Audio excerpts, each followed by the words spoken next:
మంచిది. ఈరోజు మనం నేర్చుకునే మరొక అంశము దేవుని మీద ఆనుకొనుట అనే సుదీర్ఘమైన అంశాన్ని మీ ముందుకు తీసుకుని వస్తూ ఉన్నా.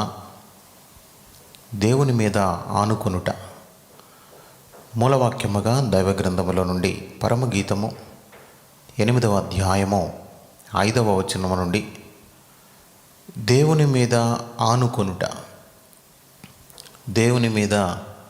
దేవునిని ఆశ్రయించుట, దేవుని మీద నమ్మకం ఉంచుట, ఇంకా అనేకమైన దేవునిని ఆశ్రయించుట అనే కొన్ని వర్తమానములు మీ ముందుకు తీసుకుని వచ్చాం. ఈ యొక్క వర్తమానములో దేవుని మీద ఆనుకొనుట అనే సబ్జెక్టులో నుంచి మూలవాక్యముగా పరమగీతము 8వ అధ్యాయము 5వ వచనములో గనక మనం చూస్తే, తన ప్రియుని మీద ఆనుకొని అరణ్య మార్గమున వచ్చున్నది ఎవతే. ఈ యొక్క వచనం నుండి మనం 2 వర్తమానములు తీసుకుంటూ ఉన్నాం. ఒకే స్లాట్లో కంప్లీట్ అవ్వదు కాబట్టి పార్ట్ 1 మరియు పార్ట్ 2 మెసేజెస్ ద్వారా ఈ యొక్క ఉపదేశాన్ని మీ ముందుకు తీసుకుని వస్తూ ఉన్నాం. తన ప్రియుని మీద ఆనుకొని అరణ్య మార్గమున వచ్చున్నది ఎవరు. కాబట్టి మన యొక్క జీవితాలు కూడా అరణ్య మార్గంలో వెళ్తున్నట్లుగా అనిపిస్తున్నవి. మనము భూమి మీదకి పరదేశులముగా, యాత్రికులముగా వచ్చాం. మన యొక్క యాత్ర జీవితము అరణ్య మార్గములో వెళ్తున్నట్లుగా మనకు అరణ్య మార్గంలో వెళ్తున్నట్లుగా ఉన్నది. ఇక్కడ గ్రంథకర్త ఏమంటున్నాడంటే, తన ప్రియుని మీద ఆనుకొని అరణ్య మార్గమున వచ్చున్నది ఎవతి. ఈ అరణ్య మార్గములో ఒక విశ్వాసి సాగాలంటే ప్రియుడైన యేసుక్రీస్తు వారు ఇక్కడ కనపడుతూ ఉన్నారు. ఈ యొక్క అరణ్య మార్గములో ప్రవేశించే మార్గములో ప్రయాణించే విశ్వాసికి తనను ప్రేమించేవాడు కావాలి, తనను స్వీకరించేవాడు కావాలి, తనను ఆదరించేవాడు ఒకడు ఉండాలి. కాబట్టి మనలను ప్రేమించేవారు, మనలను స్వీకరించేవారు, మనలను ఆదరించే దేవుడు మనకు ఉండాలి. ప్రియుడైన యేసుక్రీస్తు వారు ఈ యొక్క వచనంలో మనకి కనపడుతూ ఉన్నారు. కాబట్టి తన ప్రియుని మీద ఆనుకొని అరణ్య మార్గమున వచ్చున్నది యవతి. కాబట్టి ఇక్కడ దైవ గ్రంథములో నుంచి పరమగీతము చూస్తే ఒక 3 లెసన్స్ మనకి కనపడతాయి పరమగీతము నుండి. పరమగీతము అనగా, పరమగీతమును మనం ఎలా అర్థం చేసుకోవాలంటే, ఒక భర్త ఒక భార్య ఎలా ఉండాలో ఈ గ్రంథము ద్వారా తెలుసుకోవచ్చు. ఫ్యామిలీ లెసన్స్ అంటారు. ఒక భర్త ఒక భార్య ఎలా ఉండాలో ఈ గ్రంథము ద్వారా మనం తెలుసుకోవచ్చు. Family lessons. సెకండ్ పాయింట్ చూస్తే, పరమ ప్రభువు వ్యక్తిగతముగా ఒక విశ్వాసి ఎలా ఉండాలో ఈ గ్రంథము ద్వారా తెలుసుకోవచ్చు. Personal lessons. పరమ ప్రభువైన యేసుక్రీస్తు వారితో వ్యక్తిగతముగా ఒక విశ్వాసి ఎలా ఉండాలో ఈ గ్రంథము ద్వారా తెలుసుకోవచ్చు. Personal lesson. మూడవదిగా చూస్తే, పెండ్లి కుమారుడైన యేసుక్రీస్తు ప్రభువారు మరియు దేవుని సంఘం అంటే పెండ్లి కుమార్తె, ఈ ఇద్దరికి మధ్య ఉన్న సంబంధాన్ని కూడా ఈ గ్రంథము ద్వారా మనం తెలుసుకోవచ్చు. ఇంగ్లీష్లో చర్చ్ లెసన్స్. కాబట్టి ఇక్కడ 3 లెసన్స్ మనకి కనపడుతూ ఉన్నవి ఈ యొక్క గ్రంథంలో. Family lessons, personal lessons, church lessons. కాబట్టి ఈ యొక్క అధ్యాయంలో మనం ఒక వచనం మాత్రమే మనం చదివాం. వర్తమానం వింటున్న దేవుని యొక్క సంగమా, దేవుని యొక్క బిడ్డలారా, మనము అరణ్య మార్గములో ప్రవేశిస్తున్నట్లుగా, ప్రయాణిస్తున్నట్లుగా ఈ భూమి మీద అనేకమైన బాధలు, శోధనలు, శ్రమలు వచ్చే టైంలో ప్రియుడైన యేసుక్రీస్తు వారి మీద ఆనుకొని మనం ముందుకు కొనసాగాలని ప్రభుపేట మనవి చేస్తూ ఉన్నాం. కాబట్టి ఎవరు చెప్పారు, ఈ యొక్క వచనాన్ని ఎవరు సంబోధించారు? ఆనుకొనుట అంటే అర్థం ఏమిటి? ఆనుకోవడానికి కారణాలేమిటి? ఆనుకునే సందర్భాలు ఏమిటి? ఇక్కడ 4 పాయింట్స్ మనకి జ్ఞాపకం వస్తూ ఉన్నవి. అసలు ఈ యొక్క మాట ఎవరితో చెప్తున్నారు? ఆనుకొనుట అంటే అర్థం ఏమిటి? ఆనుకోవడానికి కారణాలేమిటి? అసలు ఆనుకునే సందర్భాలేమిటి? ఆనుకొనుట అంటే ఇంగ్లీష్లో లీనింగ్ అనే పదం వాడబడింది. సహజముగా మనము ఆనుకోకుండా బ్రతకలేం. మానవుడు సంఘజీవి. మానవుడు సంఘజీవి. సహజంగా మనం ఆనుకోకుండా బ్రతకలేం. గోడ ప్రక్కన కూర్చున్నవారు తెలియకుండానే గోడకు ఆనుకుంటారు. సపోజ్ ఫర్ ఎగ్జాంపుల్, నేను నిలబడిన నా చేతులు పోడియం మీద పెట్టి నేను కూడా ఆనుకుంటూ ఉన్నా. కుర్చీ మీద కూర్చున్నవారు కుర్చీ మీద ఆనుకుంటారు. తప్పకుండా మనిషి తనకు తెలుసో తనకు తెలియకో ఇంకొక వేరొక దాని మీద, అంటే వస్తువు మీద అవ్వచ్చు, లేకపోతే మనుషుల మీద అవ్వచ్చు, లేకపోతే పెంపుడు జంతువుల మీద అవ్వచ్చు, దేనిక దాని మీద మనిషి ఆధారపడుతూ ఆనుకుంటూ ఉంటా. కాబట్టి ఈ యొక్క అరణ్య మార్గంలో ఒక విశ్వాసి ప్రయాణం చేయాలంటే తనను ప్రేమించేవాడు కావాలి, తనను స్వీకరించేవాడు కావాలి, తనను ఆదరించేవాడు కావాలి. కాబట్టి ఇక్కడ ప్రశ్న వేస్తున్నది యెరూషలేము కుమార్తెలు. యెరూషలేము కుమార్తెలు ఈ యొక్క ప్రశ్న వేస్తూ ఉన్నారు. తన ప్రియుని మీద ఆనుకొని అరణ్య మార్గమున వస్తున్నది ఎవరు అని యెరూషలేము కుమార్తెలు ఈ యొక్క ప్రశ్నను వేస్తున్నారు. కాబట్టి ఏ పరిస్థితుల్లో మనం ఆనుకోవాలి? దేవుని మీద ఆనుకొనుట ద్వారా మానవ జాతికి వచ్చినటువంటి 3 ప్రయోజనాలు, 3 లాభాలు నేను చెప్తాను. దేవుని మీద ఆనుకొనుట ద్వారా మరి మాకేమిటంటే లాభం? దేవుని మీద ఆనుకున్నాం, దేవుని మీద ఆధారపడ్డాం, మరి మాకు వచ్చినటువంటి ప్రయోజనాలు ఏమిటంటే, మొట్టమొదటి ప్రయోజనం ఏమిటంటే, ఎవరైతే అరణ్య మార్గమున ఆయనను ఆనుకుంటారో వారికి ఆయన సన్నిధి దొరుకుతుంది, ఆయన సామీప్యత దొరుకుతుంది. కాబట్టి ఇప్పుడు అరణ్య మార్గంలో ఇశ్రాయేలీయులు ప్రయాణం చేశారు. 40 సంవత్సరాలు అరణ్య మార్గంలో వాళ్ళు ప్రయాణం చేశారు. మరి వారికి దేవుడు సన్నిధి ఇవ్వలేదా? పగలు మేఘస్తంభము, రాత్రి అగ్నిస్తంభము. ఆ అరణ్యములో వారికి ఆహారము దేవుడిచ్చాడు. ఆ అరణ్యములో త్రాగుటకు నీరునిచ్చాడు.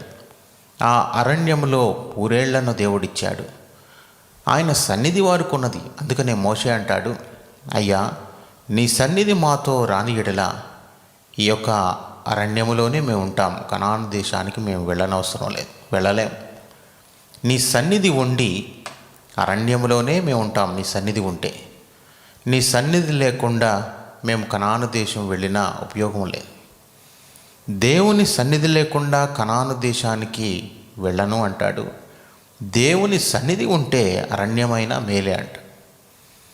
కాబట్టి మన యొక్క జీవితాలలో అరణ్య మార్గము అంటే శోధనలు, శ్రమలకు సాదృశ్యముగా ఉన్నది. కాబట్టి ఎవరైతే ఈ శోధనల టైంలో, శ్రమల టైంలో, ఆపదల టైంలో దేవుని మీద ఆనుకుంటారో వారికి దేవుని యొక్క సన్నిధి దొరుకుతుంది అని బైబిల్ గ్రంథం స్పష్టముగా తెలియజేస్తుంది. ఆయన సామీప్యత దొరుకుతుంది. ఆయన సమీపముగా ఉండే దేవుడు. మునుపు మనము దూరస్తులుగా ఉండినటువంటి మనము క్రీస్తు రక్తము ద్వారా ఆయనకు సమీపస్తులుగా ఉన్నాం. కాబట్టి ఇలాగూ ఎవరైతే అరణ్య మార్గమున ఆయనను ఆనుకుంటారో, ఆయన మీద ఆధారపడతారో వారికి ఆయన సన్నిధి దొరుకుతుందనే సత్యాన్ని నేను మీకు జ్ఞాపకం చేస్తూ ఉన్నా. రెండవదిగా చూస్తే, ఎవరైతే దేవుని మీద ఆనుకుంటారో వారికి పూర్ణ శాంతి వస్తుంది. పర్ఫెక్ట్ పీస్ అని, పూర్ణ శాంతి అనగా పర్ఫెక్ట్ పీస్. యెషయా గ్రంథము 26వ అధ్యాయము 3వ వచనములో చూస్తే, ఎవని మనసు నీ మీద ఆనుకొనునో వానిని నీవు పూర్ణ శాంతి గలవానిగా కాపాడుతూ. కాబట్టి దేవుడు పీస్ ఇవ్వడం కాదు, పర్ఫెక్ట్ పీస్ ఇస్తాడు. కాబట్టి ఇప్పుడు ఫర్ ఎగ్జాంపుల్ పౌలు శీల ఉన్నారు, వారు చెరసాలలో ఉన్నారు. వారు అర్ధరాత్రి వేళ ఏమీ ఏడవడం లేదు, వారు బాధపడడం లేదు, పాటలతో ప్రార్థన చేస్తూ ఉన్నారు. వారికి దెబ్బలు తగిలినా, వారి యొక్క శరీరము వారికి సహకరించకపోయినా వారు దేవుని మీద ఆనుకున్నారు కాబట్టి వారికి పూర్ణ శాంతి ఉన్నది. ఎవని మనసు నీ మీద ఆనుకొనునో వానిని నీవు పూర్ణ శాంతి గలవానిగా కాపాడదు. సింగులర్లోనే ఇస్తాడంత, ప్లూరల్ కాదు. అంటే బహువచన సంభాషణ కాదు, ఇది ఏకవచనం. ఎవని మనస్సు నీ మీద ఆనుకొనునో వానిని నీవు పూర్ణ శాంతి గలవానిగా కాపాడు. కాబట్టి ఎవరి మనసు అని అక్కడ లేదు. ఎవని మనసు అంటే వ్యక్తిగతంగా ఈ యొక్క దేవుడు వ్యక్తిగతమైన దేవుడు. ఎవని మనసు నీ మీద ఆనుకొనునో వానిని నీవు పూర్ణ శాంతి గలవానిగా కాపాడదు అనే సత్యాన్ని దేవుడు ఆ యొక్క ఎపిసోడ్ ద్వారా దేవుడు మనకి జ్ఞాపకం చేస్తూ ఉన్నారు.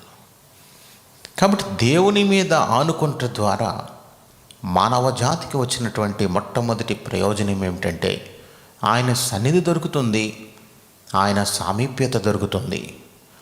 రెండవది, ఎవరైతే దేవుని మీద ఆనుకుంటారో వారికి పూర్ణ శాంతి వస్తుంది.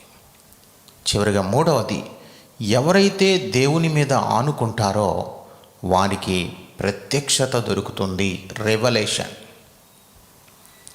యోహాను సువార్త 13వ అధ్యాయము 23వ వచనంలో చూస్తే, యోహాను సువార్త 13వ అధ్యాయము 23వ వచనం, ఆయన శిష్యులలో యేసు ప్రేమించిన ఒకడు యేసు రొమ్మున ఆనుకొనుచుండెను. మన యొక్క అంశం కూడా దేవుని మీద ఆనుకొనుట అనే సబ్జెక్టులో నుంచి యొక్క అనేకమైన రెఫరెన్సెస్ మనం చూస్తున్నాం. ఎవరైతే దేవుని మీద ఆనుకుంటారో వారికి దేవుని సన్నిధి దొరుకుతుంది. ఎవరైతే దేవుని మీద ఆనుకుంటారో వారిని దేవుడు పూర్ణ శాంతి గలవానిగా చేస్తాడు. మూడవదిగా, ఎవరైతే దేవుని మీద ఆనుకుంటారో వారికి పరలోక ప్రత్యక్షతలు ఇస్తాడు. సంభవింపబోవు సంగతులు దేవుడు చెప్తాడు ముందే. యేసు ప్రభు శిష్యులందరిలో కూడా ఒక విలక్షణమైన అపోస్తలుడు యోహాను. యేసు రొమ్మున ఆనుకొని ఉండినటువంటి శిష్యుడు, యేసు ప్రేమించిన శిష్యుడు. అన్నిటిలో అద్భుతమైనటువంటి పుస్తకం ఒకటి రాశాడు, అదే ప్రకటన గ్రంథము, రెవల్యూషన్. కాబట్టి దేవుడు అద్భుతమైన దైవ ప్రత్యక్షతలు అతనికి అనుగ్రహించినట్లుగా మనం చూస్తాం. ప్రకటన గ్రంథము ఎవరికి ఇచ్చినటువంటి ప్రత్యక్షత.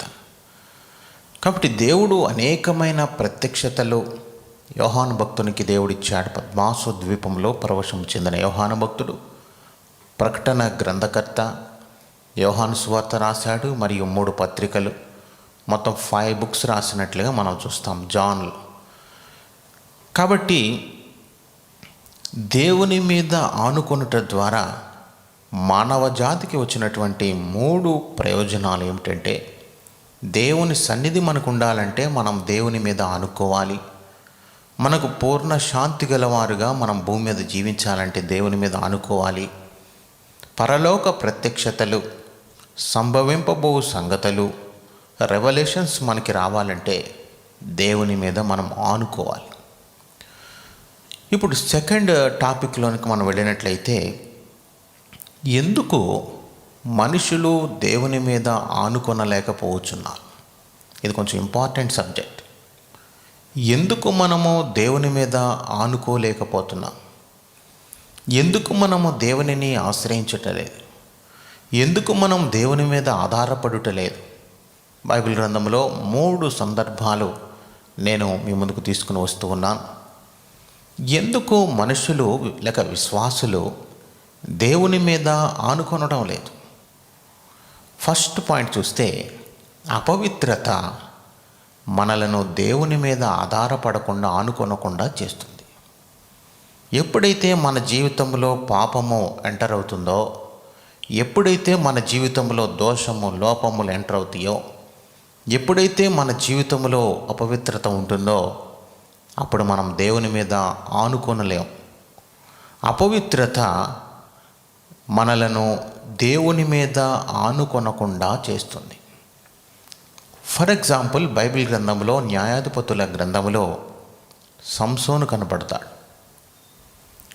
సంసోను బలాఢ్యుడు, దేవుని చేత ఎన్నుకోబడినవాడు.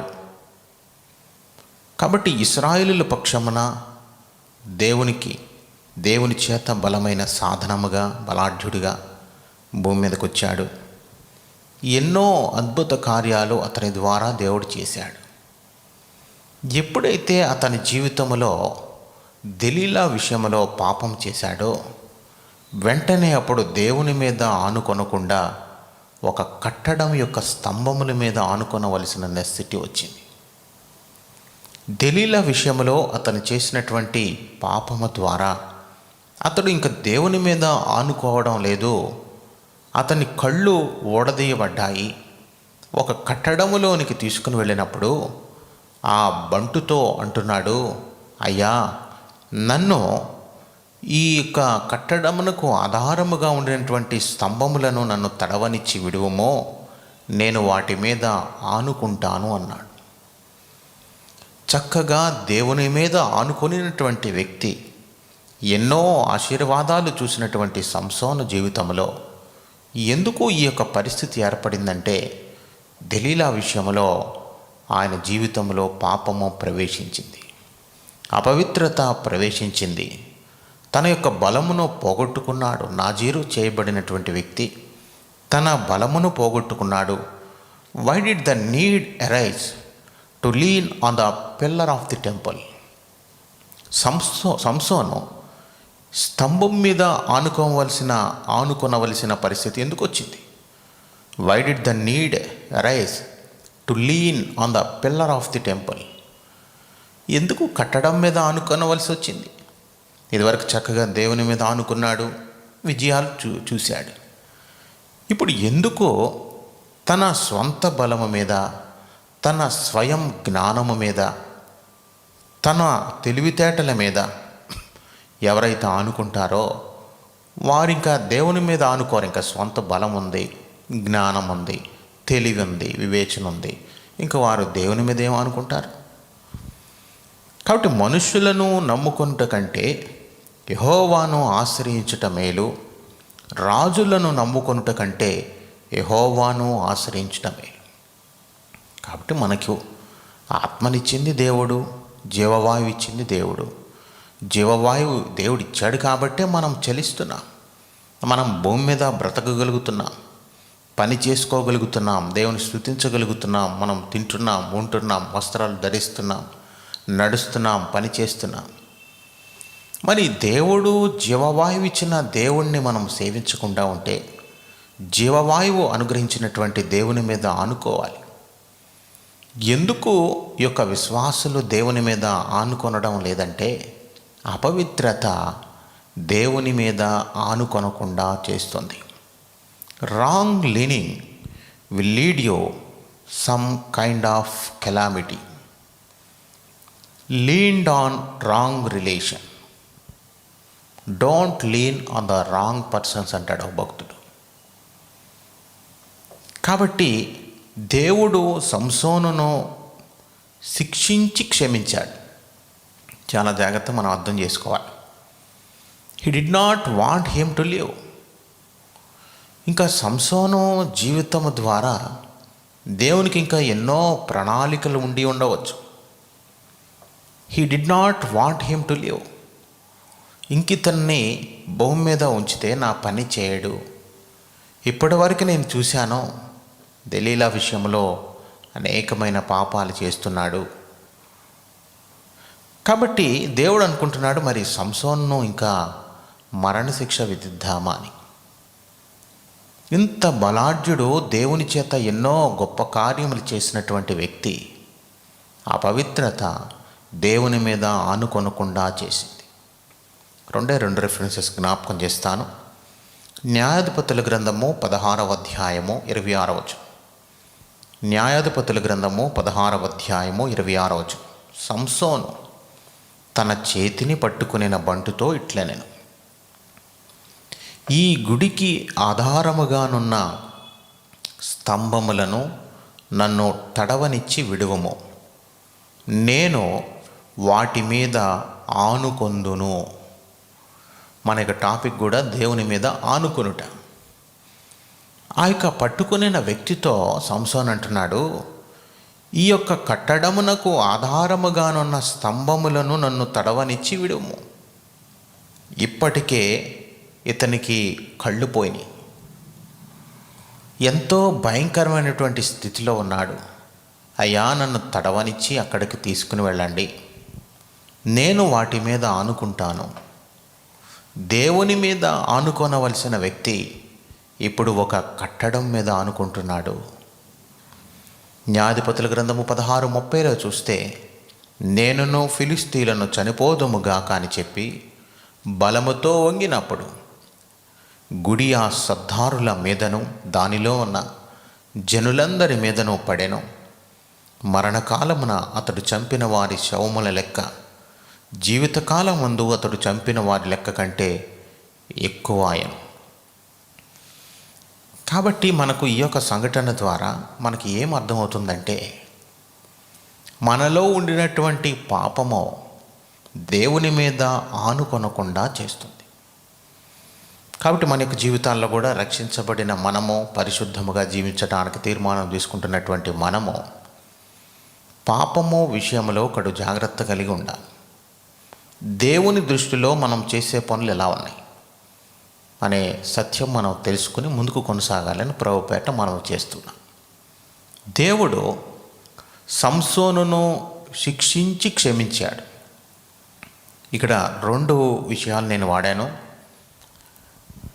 దేవుడు ప్రేమామయుడు, ఇంకొక ప్రక్కన న్యాయవంతుడు. 2 లక్షణాలు ఆయనకి. ఒక ప్రక్కనేమో న్యాయం ఉంటుంది, ఇంకొక ప్రక్కనేమో ప్రేమ ఉంటుంది. ప్రేమ న్యాయమునకు సంఘర్షణే యేసుక్రీస్తు వారి యొక్క సిలువ.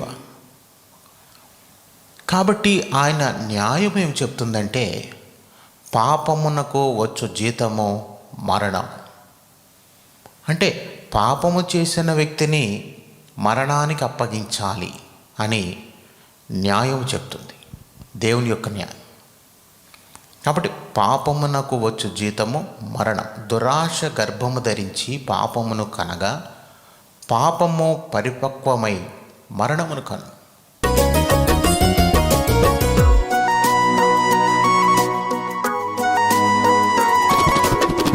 యెహోవా హస్తము బలమైనది, తోడుగయుండునది. యెహోవా హస్తము బలమైనది, తోడుగయుండునది. ఆయన హస్తము మహోన్నతమాయెను, ఆయన హస్తము మహోన్నతమాయెను. సాహస కార్యములు చేసే హస్తము, సాహస కార్యములు చేసే హస్తము. యెహోవా హస్తము బలమైనది, తోడుగయుండునది. యెహోవా హస్తము బలమైనది, తోడుగయుండునది.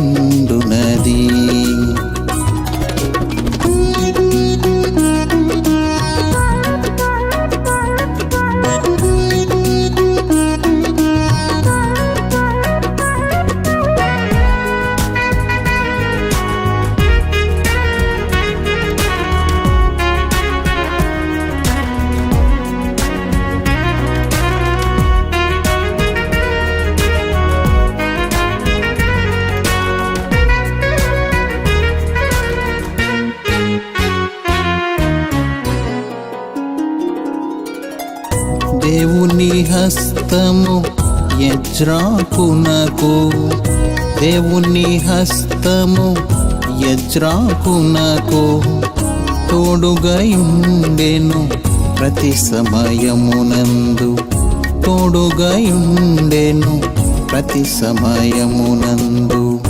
ఏ మనవి చేసినను రాజు ఆలకించి, ఏ మనవి చేసినను రాజు ఆలకించి, అన్ని వేళలయందు దయ చూపించెను, అన్ని వేళలయందు దయ చూపించెను. యెహోవా హస్తము బలమైనది, తోడుగయుండునది. యెహోవా హస్తము బలమైనది, తోడుగయుండునది.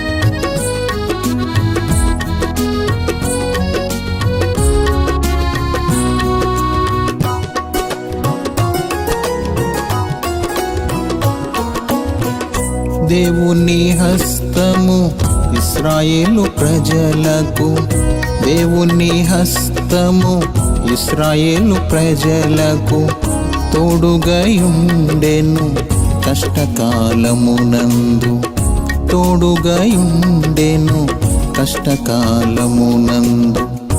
ఐగుప్తు నుండియు బానిసత్వము నుండియు, ఐగుప్తు నుండియు బానిసత్వము నుండియు విడిపించినది, నడిపించినది, విడిపించినది, నడిపించినది. యెహోవా హస్తము బలమైనది, తోడుగయుండునది. యెహోవా హస్తము బలమైనది, తోడుగయుండునది.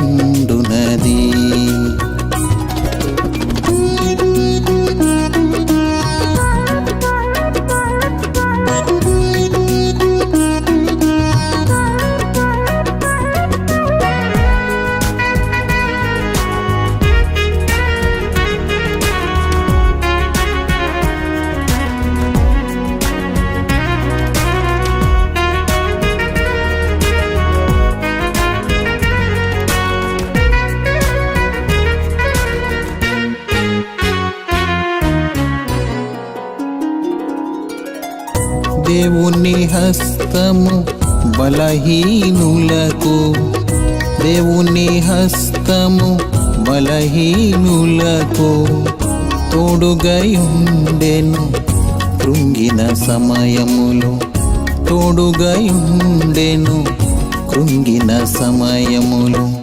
వ్యాధుల నుండియు బాధల నుండియు, వ్యాధుల నుండియు బాధల నుండియు విడిపించునది, స్వస్థపరచునది, విడిపించునది, స్వస్థపరచునది. యెహోవా హస్తము బలమైనది, తోడుగయుండునది.